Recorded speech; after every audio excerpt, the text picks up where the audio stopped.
Yo, what's going on, guys? It's the catcher.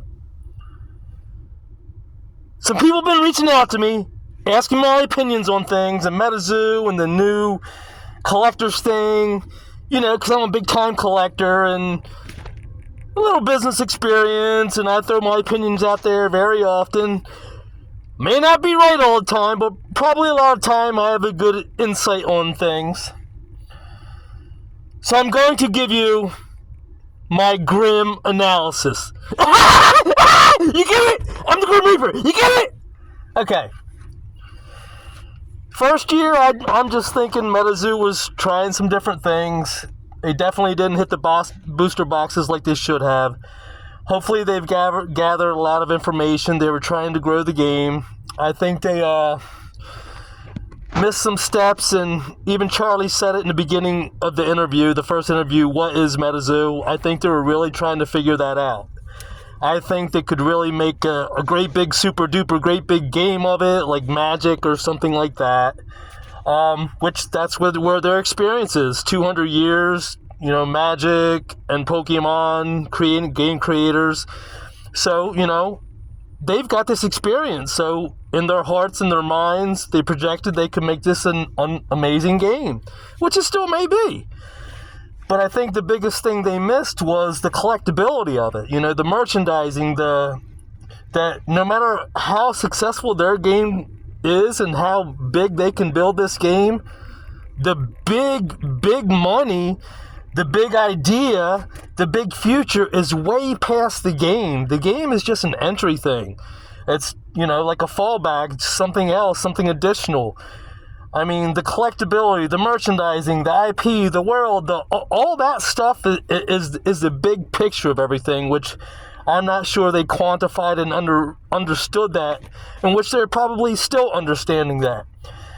Now let's go into this collectability thing, this Yokai Island thing, this new reserve collection. I think it's a great idea. I'm hopeful. I'm just not super hyped because of what we've seen so far. Nothing has been razzle-dazzle to the collector. The artwork is amazing in MetaZoo. The texture cards are amazing, but they've done nothing collector-wise to attract collectors, and a lot of collectors have left. So I think we need to find the target market. What are they trying to do with this Yokai Island collection?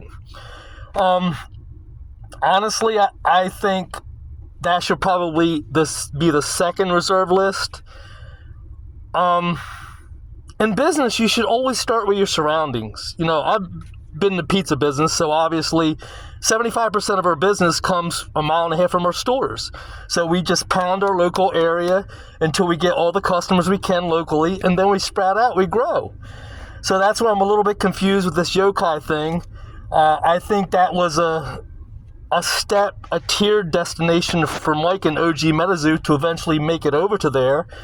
But he started here in the United States. So, I'm not trying to say anything negative because I think it's a great idea and it could be great. But I think the first reserve collection should have been local, should have been United States, should be, even when some of these, like what they did with Secret Shadows, the Kitsune, the Bakunawa.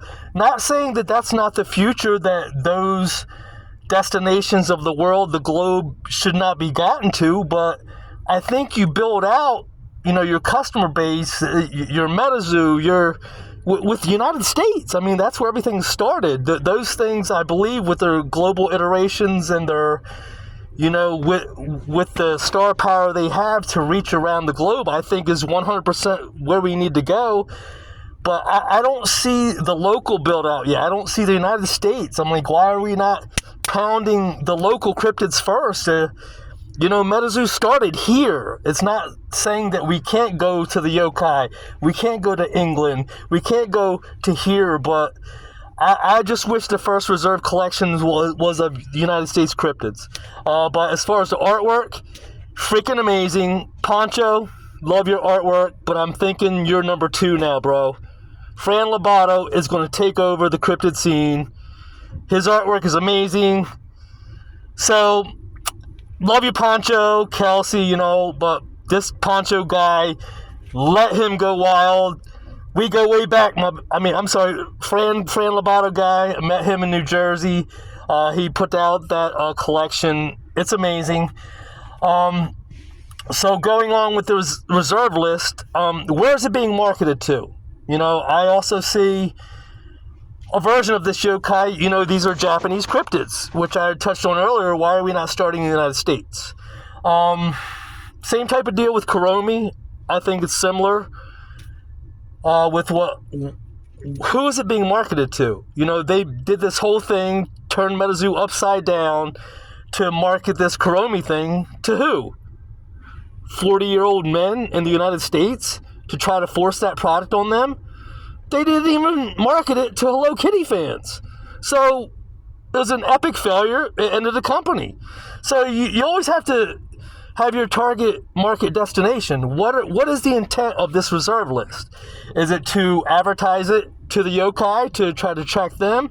Just a desperate attempt for MetaZoo to try to get some collectors back that have bolted, just the handful of collectors that are still here to try to bolster them. Like, what is the target market destination? I think it's 100% we need to get yokai and eventually be there, but why now? And what is the target market destination? So that's my opinions as far as the reserve, and also it's another angle for that. If you're attacking the collector base, you really need to push there's only 5,000 boxes of this. There are serial rares. There are different color variations. Whatever it is, you are now attempting to go after a collector. Advertise it. Push it. What's your hype mode? Are you just going to here's a yokai reserve collection. Buy some. Or are you going to hype it? Like I said, I still think Meta 2 is going to eventually get to the final destination. I just still see as them throwing stuff here and there, seeing what sticks, gathering information. But, the prices are super duper low. I'm still buying. I just don't think the booster boxes deserve that MSRP 120. But, man, as soon as they drop down, I'm gobbling them up. So, I think there will be value in the future down the road for collectability, and you know how things go. Time. So, like I say, multiple people have been asking me, so I figured I'd just put out a video there explaining how I feel. And like I say, I'm not always right. I just have some business knowledge. I love cryptids. I'm a big-time collector, and I'm still down for the ride, and,